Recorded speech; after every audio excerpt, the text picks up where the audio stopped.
नमस्कार विद्यार्थी मित्रांनो, स्कॉलर एज्युकेशनमध्ये आपलं स्वागत आहे। आज आपण अभ्यासणार आहोत महाराष्ट्र शिक्षक पात्रता परीक्षा महा टीईटी एक्झाम विषयनिहाय महत्त्वाचे प्रश्न स्पष्टीकरणासहित। यामध्ये आपण PYQ प्लस नवीन प्रश्नांचा समावेश केलेला आहे। आजच्या व्हिडिओमध्ये आपण मराठी विषयातील महत्त्वाचे प्रश्न पाहणार आहोत। विद्यार्थी मित्रांनो, टीईटी परीक्षेचा अधिकचा सराव करण्यासाठी ऑनलाईन टेस्ट या व्हिडिओच्या डिस्क्रिप्शन बॉक्समध्ये दिलेल्या आहेत। आपण त्या नक्की सोडवा व अधिकचा सराव करा। चला तर सुरू करूया आजचा व्हिडिओ। पहिला प्रश्न आहे, तो गाणे गातो या वाक्यातील प्रयोग ओळखा। पर्याय आहेत कर्मणी, कर्तरी, भावे, सकर्मक कर्मणी प्रयोग। उत्तर आहे कर्तरी। तो गाणे गातो या वाक्यातील गातो हे क्रियापद कर्त्याचे लिंग, वचन व पुरुष याप्रमाणे बदलते, म्हणजेच इथे क्रियापद हे कर्त्याच्या तंत्राप्रमाणे चालते, म्हणून हा कर्तरी प्रयोग आहे। मी निबंध लिहित असे या वाक्यातील काळ ओळखा। पर्याय आहेत अपूर्ण भूतकाळ, रीती वर्तमान काळ, चालू भविष्य काळ, रीती भूतकाळ। अचूक उत्तर आहे रीती भूतकाळ। रीती भूतकाळ एखादी क्रिया भूतकाळात सतत करण्याची कर्त्याची रीत असेल तेव्हा त्याला रीती भूतकाळ असे म्हणतात। बाळाचा चेहरा कमळासारखा आहे। अधोरेखित शब्दातून कोणता अलंकार सूचित होतो? पर्याय आहेत अतिशयोक्ती, उत्प्रेक्षा, रूपक, उपमा। उत्तर आहे उपमा। उपमा अलंकार वरील वाक्यातून बाळाचा चेहरा व कमळ यातील साम्य वर्णन केले आहे। अशा प्रकारे दोन वस्तूतील साम्य चमत्कृतीपूर्ण रीतीने जिथे वर्णन केलेले असते तिथे उपमा हा अलंकार होतो। मी वाचनालयात जातो आणि एका पुस्तकाचे वाचन करतो या वाक्याचा प्रकार ओळखा। संयुक्त वाक्य, केवल वाक्य, मिश्र वाक्य, गौण वाक्य। अचूक उत्तर आहे संयुक्त वाक्य। दोन किंवा अधिक केवल वाक्ये प्रधानत्व बोधक उभयान्वयी अव्ययाने जोडली असता जे एक जोडवाक्य तयार होते त्यास संयुक्त वाक्य म्हणतात। पुढीलपैकी शुद्ध शब्दयोगी अव्यय ओळखा। तुम्ही पण, दारोदारी, अंगणापुढे, झोपडी मागे। या ठिकाणी शब्दयोगी अव्यय, शुद्ध शब्दयोगी अव्यय ओळखायचा आहे आणि उत्तर आहे तुम्ही पण। आता आपण शुद्ध शब्दयोगी अव्यय कशाला म्हणतात ते पाहूयात। च, देखील, ना, पण, मात्र, सुद्धा, ही अशी शब्दयोगी अव्यय आहेत की ती शब्दाला जोडून येताना मागील शब्दांची सामान्य रूपे होत नाहीत। उदाहरणार्थ तूच, आई मात्र, आम्ही देखील, चंदूही, कुत्रा सुद्धा, तुम्ही पण। अशा शब्दयोगी अव्ययांना शुद्ध शब्दयोगी अव्यय असे म्हणतात। या शुद्ध शब्दयोगी अव्ययांमुळे मागील शब्दांच्या अर्थास विशेष जोर येतो। चंद्रमौळी घर या वाक्प्रचाराचा योग्य अर्थ कोणता? देवाचे घर, श्रीमंताचे घर, सजवलेले घर, गरीब माणसाचे घर। अचूक उत्तर आहे गरीब माणसाचे घर। चंद्रमौळी घर हा शब्दप्रयोग प्रामुख्याने गरीब किंवा साध्या घराचे वर्णन करण्यासाठी वापरला जातो। याचे काही महत्त्वाचे अर्थ आणि संदर्भ खालीलप्रमाणे आहेत। शब्दशः अर्थाने व्युत्पत्ती। चंद्रमौळी म्हणजे ज्याच्या मौळीवर म्हणजेच डोक्यावर चंद्र आहे असा। हे भगवान शंकराचे एक नाव आहे। ज्या घराचे छप्पर किंवा कवले फुटलेले आहेत, ज्यातून रात्रीचे चांदणे किंवा चंद्र थेट घरात दिसतो, अशा घराला गमतीने किंवा उपरोधाने चंद्रमौळी घर म्हणतात। आता याचा रूपकात्मक अर्थ पाहूयात। हे घर अतिशय साधे, कच्चे किंवा गरिबीचे असते। ज्या घराला धड छप्पर नाही, भिंती कच्च्या आहेत आणि जिथे मूलभूत सोयींची कमतरता आहे, अशा घराचे वर्णन करताना हा शब्द वापरतात। मराठी साहित्यात आणि जुन्या कथांमध्ये दारिद्र्याचे वर्णन करण्यासाठी त्याचे चंद्रमौळी घर होते असे वाक्य अनेकदा आढळते। आता याचा आध्यात्मिक संदर्भ पाहूयात। काही वेळा चंद्रमौळी हा शब्द शंकराच्या साधेपणाशी जोडला जातो। ज्याप्रमाणे महादेव वैभवाचा त्याग करून स्मशानात किंवा कैलासावर साधेपणाने राहतात, तशाच प्रकारे अत्यंत साध्या पण पवित्र वाटणाऱ्या घरालाही हा शब्द वापरला जाऊ शकतो। थोडक्यात सांगायचे तर चंद्रमौळी घर म्हणजे जिथे गरिबी आहे पण तरीही एक प्रकारचे साधेपण आणि प्रामाणिकपणा जपलेला आहे असे घर। पुढचा प्रश्न पाहूयात। रिकाम्या जागी योग्य पर्याय भरा। माये वाचून रड नाही, आगी वाचून डॅश डॅश नाही। पर्याय आहेत जाळ, पेट, रड, कड। उत्तर आहे कड। माये वाचून रड नाही, आगी वाचून कड नाही। खालीलपैकी व्याकरणदृष्ट्या चुकीचा शब्द कोणता?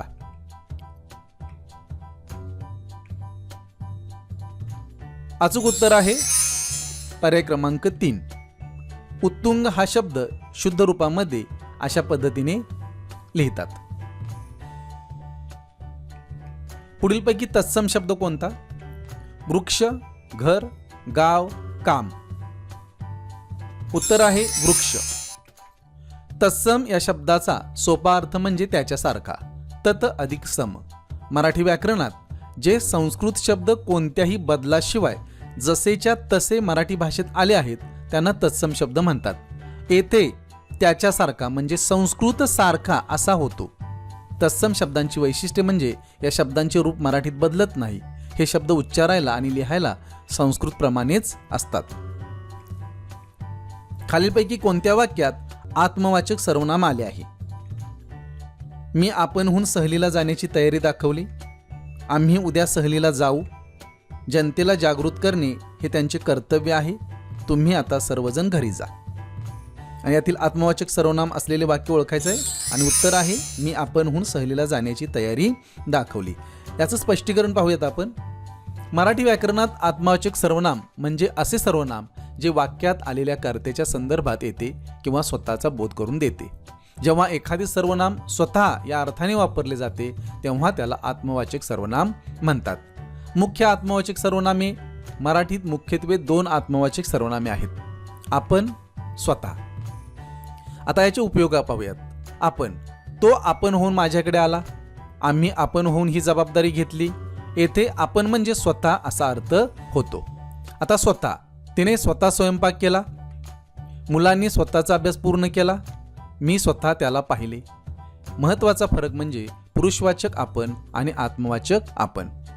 अनेकांना यामध्ये गोंधळ होतो कारण आपण हे पुरुषवाचक देखील असते. खालील फरक लक्षात ठेवा. आत्मवाचक सर्वनाम हे वाक्याच्या सुरुवातीला कधीच येत नाही अपवाद वगळता. ते नेहमी नामाच्या किंवा सर्वनामाच्या सोबतीने येते. हे सर्वनाम तिन्ही लिंगात आणि दोन्ही वचनात सारखेच राहते. प्रकार ओळखण्याची खूण पाहूया. पुरुषवाचक आपण हे वाक्याच्या सुरुवातीला कर्ता म्हणून येते.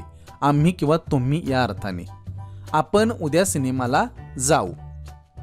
आत्मवाचक आपण हे नेहमी दुसऱ्या एखाद्या नामाच्या किंवा सर्वनामाच्या नंतर येते. तो आपण होऊन माझ्याशी बोलला. पर्यायी उत्तरातून होकारार्थी असलेले वाक्य ओळखा. तो तिकडे जातो आहे ही काही वाईट कल्पना नाही. तो तिकडे जातो आहे ही कल्पना बऱ्यापैकी आहे. अरे वा, तो तिकडे जातो आहे ही बऱ्यापैकी कल्पना आहे म्हणावयाची. तो तिकडे जातो आहे ही कल्पना बऱ्यापैकीच नाही का? यातील उत्तरातून होकारार्थी असलेले वाक्य ओळखायचं आहे. उत्तर आहे अरे वा, तो तिकडे जातो आहे ही बऱ्यापैकी कल्पना आहे म्हणावयाची. हे होकारार्थी असलेले वाक्य आहे. पुनर अधिक जन्म हा कोणत्या संधियुक्त शब्दाचा विग्रह आहे?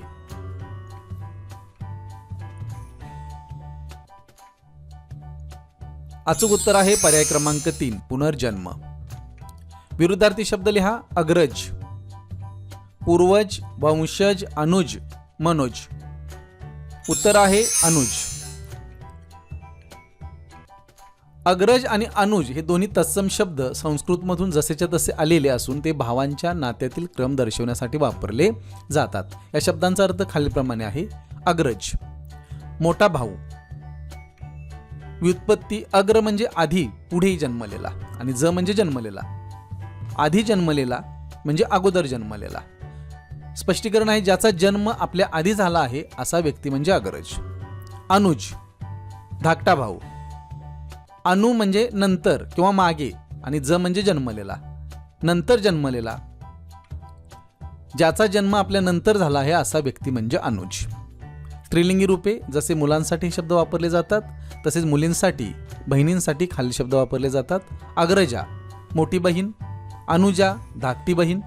लक्षात ठेवण्यासारखी सोपी ट्रिक म्हणजे अग्रज मधला अ म्हणजे आधी जन्मलेला. अग्रज मधला अ म्हणजे आधी जन्मलेला आणि अनुज मधला अ सोडून उरलेला नु म्हणजे नंतर जन्मलेला. खालील आज्ञार्थ क्रियापदावरून कोणत्या गोष्टीचा बोध होतो? तेवढी खिडकी लाव पाहू.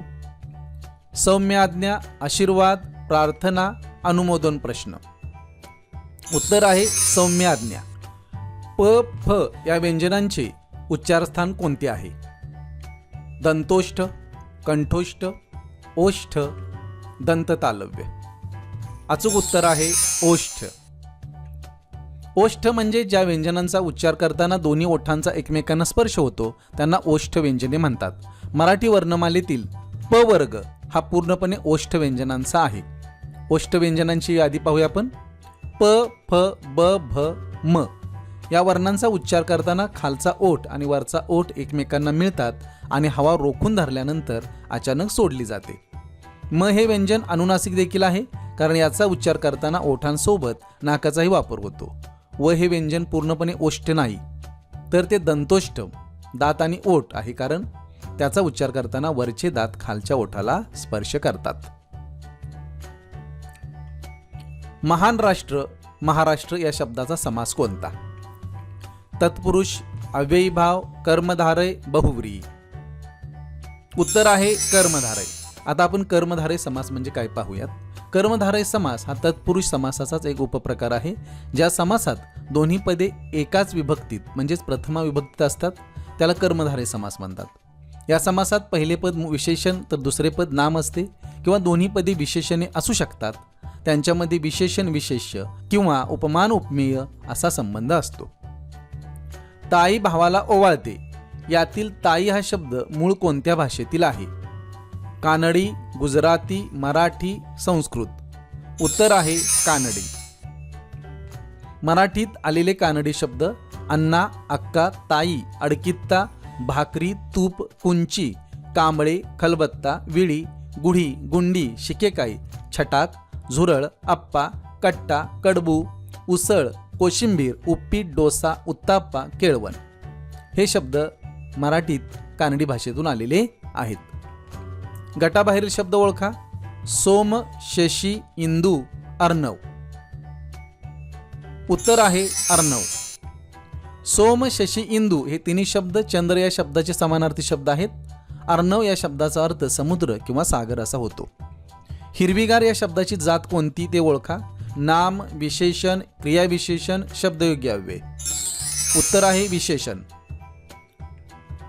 आई म्हणोनी कोणी आईस हाक मारी ही आईवरील कविता खालीलपैकी कोणी लिहिली आहे? प्र.के. अत्रे, यशवंत, पु ल देशपांडे, नारायण सुर्वे. उत्तर आहे यशवंत.